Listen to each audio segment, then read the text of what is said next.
Hello on the Video Destroyer, destroying movies that need to be destroyed most. Now to me, Disney Channel original movies are just complete shit. To others, some people like them. I still find them complete shit. But Radio Rebel is just one of the worst Disney Channel original movies I've ever seen. It premiered on Disney Channel on February 17th, 2012. Radio Rebel is based off a book called Shrinking Violet. Don't let that fool you. Shrinking Violet is nothing like the movie. Radio Rebel stars Debbie Ryan, who you might know as the modern-day Hannah Montana of Disney Channel, who stars in her own show called Jessie. Hey, Jessie! Turn that shit off! Radio Rebel is directed by Peter Howitt, who has directed such films as Johnny English and Sliding Doors, both of which I've never seen and don't know how good they are or not. Debbie Ryan plays a character named Tara Adams, who, at the very start of the film, is doing her radio podcast or whatever called Radio Rebel, who is a DJ that for some reason everybody listens to. The movie starts off with Tara telling everybody that they don't know her, but she knows them, which sounds like a stalker to me and not a DJ. I mean, just listen to it. This is Radio Rebel, live from the underground. You don't know who I am, but I know who you are.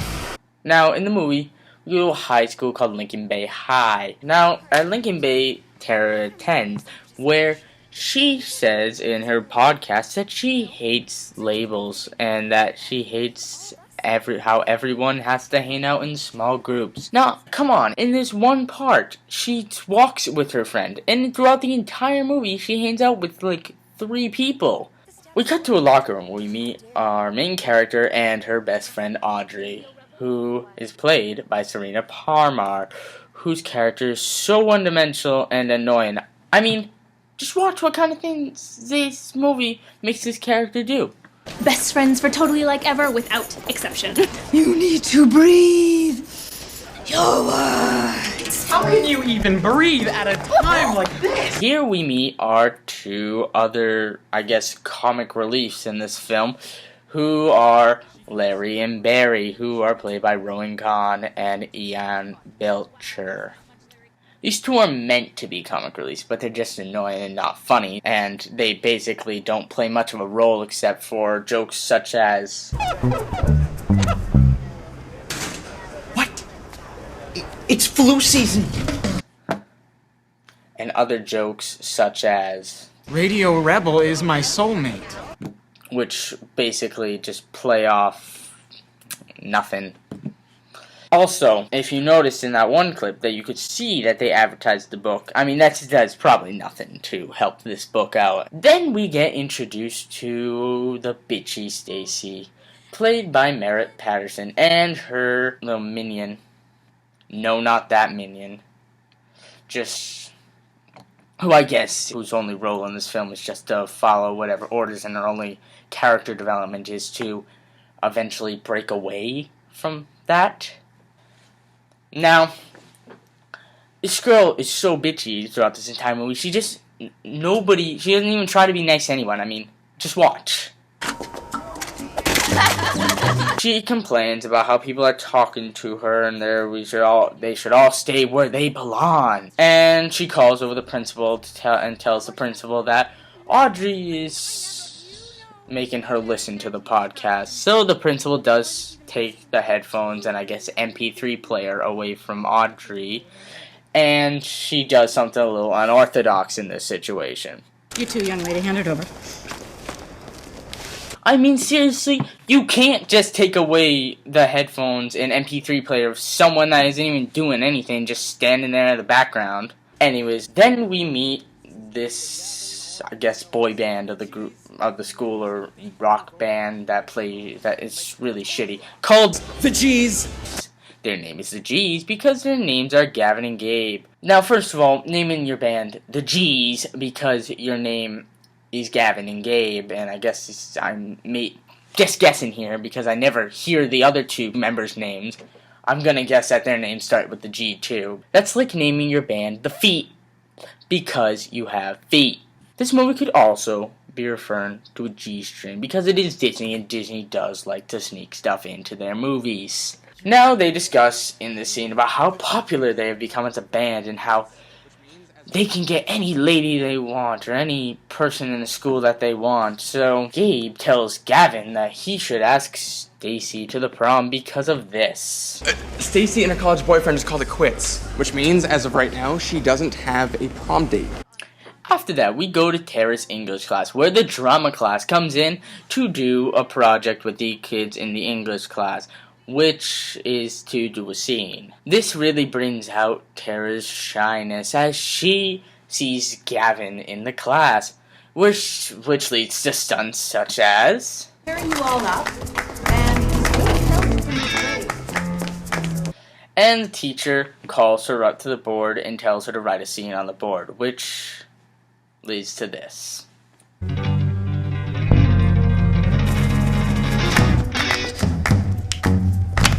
After that, we go back to Tara's house, where we see her mother and father, stepfather, listening to Radio Rebel, which is beyond me why a group of adults are even listening to this. But the stepfather was told by one of his employees that there was a certain Radio Rebel that was just so inspirational to everybody that he just had to listen to it and had to become the next big thing in all of Seattle. Tara's mother has the idea to tell her new husband to go talk to Tara because it would be a good bonding experience. So he goes up there and he asks her if she likes Radio Rebel. The stepfather then has a heart-to-heart with Tara. So I know that this is a really difficult transition for you, and with your dad working in Taiwan and your mom and I, and then, after the song ends, which was bound to happen, Tara gets scared that her stepfather's gonna find out and that she's gonna get in trouble. But then she overcomes that fear in about 5 seconds. The stepfather then has a realization. The person who sounds like my stepdaughter is my stepdaughter? That's right. We now know that they talk so little that he doesn't even know the sound of her own voice. But he realizes that it's her. The mother comes in. They all have happy. They're all fine. They're all cheering because Tara gets a job at Slam FM. The next day, Tara is at school and finds out from Audrey that she's in a group with Stacy and Gavin. Oh no! So, Audrey has the idea to have Tara go up to Gavin and then have a conversation because they're in the same group. So Tara goes up to Gavin, and I can just see the romance just bloom into the air right here. I mean, just watch. Hey. I don't know how anybody couldn't see it. Then Stacy walks up and has no problem acting like a bitch to Tara right in front of Gavin, who she is supposed to like. I'm pretty sure if you liked somebody and you walked up to somebody and started acting like a bitch right in front of them, I'm pretty sure that person wouldn't want to stay with you after that. But Gavin is so stupid that he doesn't really notice anything wrong with this. The next scene, we see Audrey and Tara talking and walking down the field while people are running and doing stuff around them, because I guess it's gym class. There, Audrey asks Tara if she wants to come over and listen to some Radio Rebel for her first broadcast. Tara refuses because, well, she is Radio Rebel, which I don't see why she can't tell Audrey that she is Radio Rebel because she is her best friend. But we have no time for that because we have to go to the radio show. At least this movie's quick. At the radio station, Tara's stepfather, Rob, played by Martin Cummins, tells her that she can't tell anybody that she's Radio Rebel because she needs to keep it a secret. He also explains to a cripplingly shy person that if she doesn't do well, that he's going to lose his job. Why would you tell her that? After that, we go to the radio show where Tara is fine after having a talk with the producer, and she tells everybody to wear red the next day. This is more like a cult leader than a DJ. We then go to the next day where Audrey is still mad at Tara because she is wearing red, and she knows that she's listening to Radio Rebel, but she doesn't know why she isn't coming over her house. So you did listen to Radio Rebel last night. What happened to your mystery plans? Tara then tries to tell Audrey that she is Radio Rebel. I'm Radio Rebel. Oh, I don't believe you. Audrey just doesn't believe it, so Tara takes Audrey back to her house, which I'm assuming happened like 5 hours later, to explain somehow that she is Radio Rebel, which then she believes her. Okay, I don't get this. Why, when she could tell people, she decided not to tell her best friend, but when she isn't allowed to tell people, she actually tells her best friend. The next scene, we see Tara, Stacy, and Gavin in the drama room, in which Stacy starts acting like a bitch to Tara right in front of Gavin again, but this time Gavin thinks for a second, maybe this isn't okay, and he decides to get Tara to stick up for herself. Okay, hold on. Tara, did you want to say something? Go ahead. Say what you feel. But then Stacy just gets even more bitchy and then walks out and says that they have to do a thing, which leads to another scheduling conflict. My place, tonight at 7. Oh. I can't tonight. There's Wednesday's mandatory family dinner.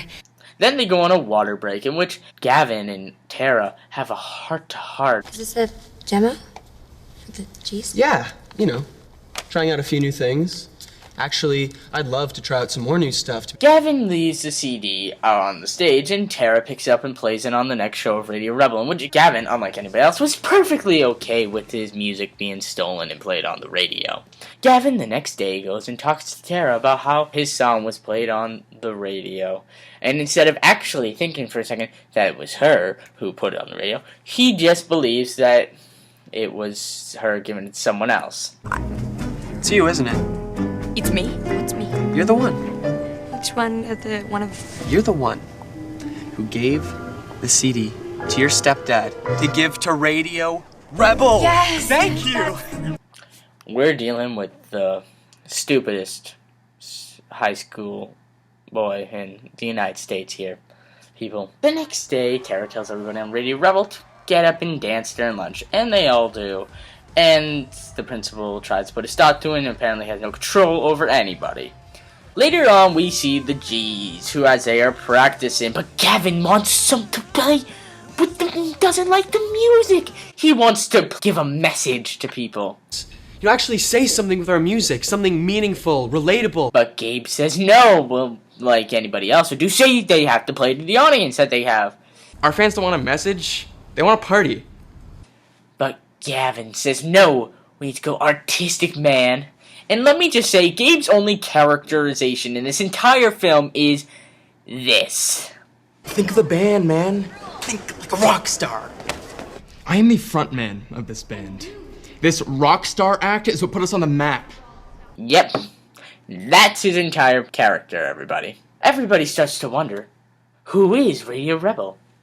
And they nominate her for prom queen, which she is in the lead. Guess who got nominated for prom queen? Stacy? You did! Well, not you. Radio Rebel. And Tara thinks if she gets caught, she will be expelled because the principal said that she would. Principal Moreno called. The lunchtime dance party, that was a mistake. She wants to expel Radio Rebel as soon as she finds out who she is. But the mother says, oh, that doesn't matter. This prom is more important than graduation in this situation. All I care about is you standing up for your beliefs and prom.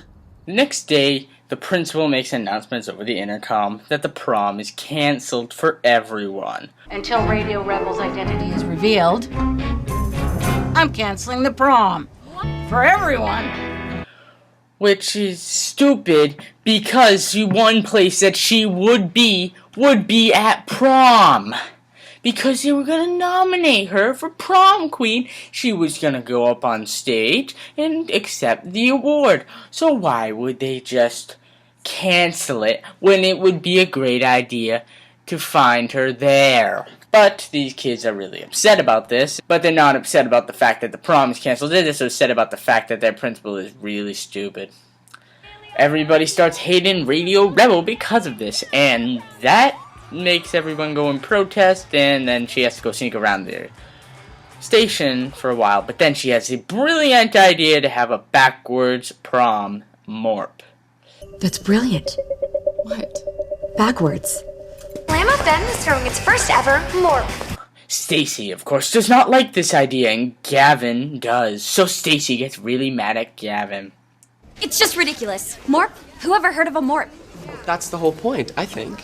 To do something totally different. It could be great.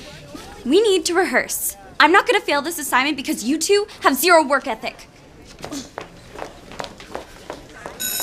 On the way home from school that day, though, Stacy notices a similarity between Radio Rebel and Tara. She then realizes, wait a minute. What if Tara is Radio Rebel? Because she says, Especially my #1 fan. The next day, Stacy tells Gavin to go get some water so that way she can tell Tara that she knows that she is Radio Rebel. I am so parched. What I wouldn't give for a smoothie right now. How about you, Gavin? Are you ready for a break? Sure. Your mom had no idea where you were. There's no way that you were, say, DJing a radio show at that time. Tara says that she should just go tell the principal, but Stacy says she has no proof. Why don't you just tell Principal Marino? She already thinks you're perfect. Because I need proof. Her voice is her proof! You can't think that? You can't think that through? Anyways, though, she says that if Tara doesn't show up to her party, she will know that she is Radio Rebel, and then she will tell the principal, and she'll expose her, and she doesn't do it because she's being a bitch. She just wants to do it because she wants to win prom queen. Votes. They'll vote for the girl who truly deserves it. Me! Which I guess is a better reason than to just do it for no reason. At the party, Stacy and her friend Kim notice that Tara doesn't show up until the very last minute. And who is in here? Exactly. Hi. Here I am. So I see. But I'm still watching you. Stacy then calls the station. You're on with Radio Rebel. Do you know you're a hypocrite? Hi, what's your name, caller? Save it! You say you're all about the people, but Morp is all about you. Tara notices that the producer and the mother are messing things up, so she takes the call herself and runs around the house in a Benny Hill style. I mean, just watch!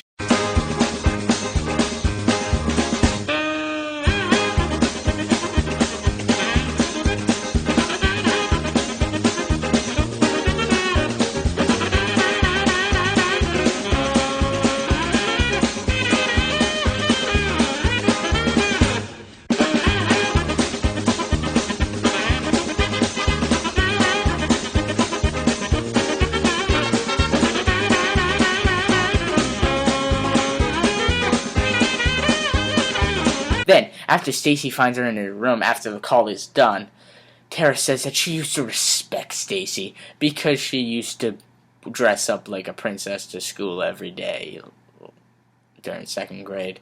I remember you used to dress like that every day in 2nd grade. During the G's concert, Stacy gets discouraged and has to go change her outfit because Audrey messes it up. And Tara finally stands up to Stacy by saying this. Do you know what your problem is? You know what? I don't care what you think my problem is. Keep it to yourself. Yeah. I guess better than nothing. But then, the G's are playing their hit song, We So Fine. We so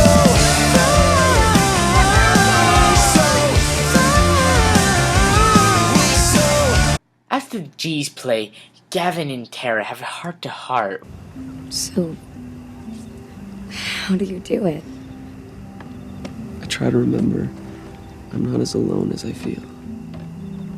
Radio Rebel taught me that. But there's no time for a heart-to-heart because we need to see Kim going into the studio and actually just going up to the studio and sneaking in, listening to a conversation. Wait a minute, couldn't they have done that earlier? The next day at school, Stacy locks Tara in the janitor storage closet so that she can play opposite of Gavin. Somebody actually finds Tara, the janitor does, and she then sees that Gavin is upset with her.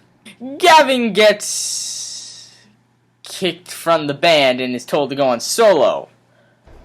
What happened to G's for life? Yeah, ask yourself that. Enjoy your solo career, Gavin. Later on, we see Gavin break up with Stacy because he doesn't want to be popular. He wants to play from the heart. I can't go to Morp with you, I'm sorry. But we're gonna be king and queen. I don't want to be king. I never did.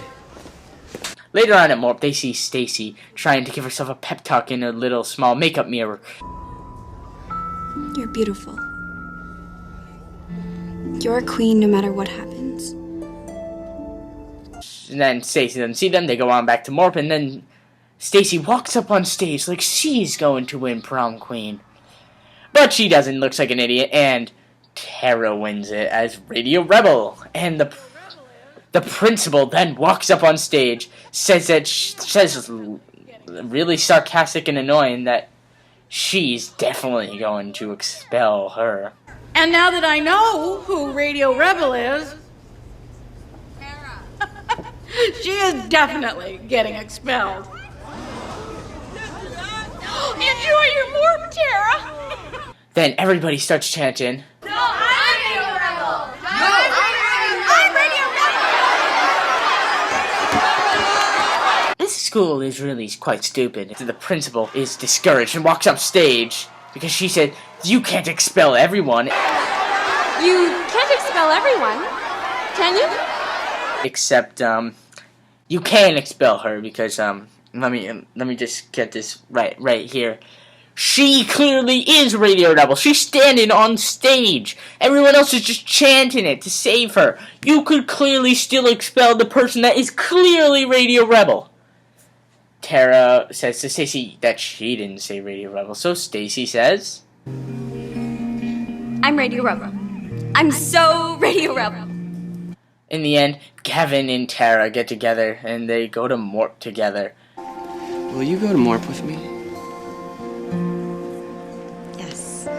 The G's finally make their final appearance as their reunion tour, or they're getting back together. I don't really know, because I guess Gabe had a heart-to-heart with himself that he should maybe go along with Gavin.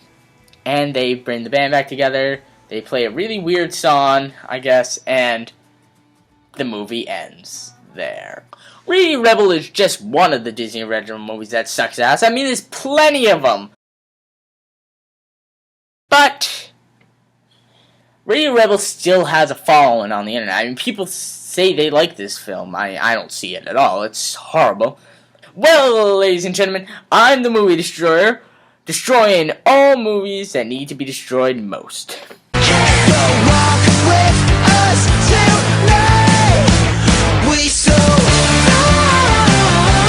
If you have a movie that you know needs to be destroyed, put it in the comments and I'll be sure to review it in the future.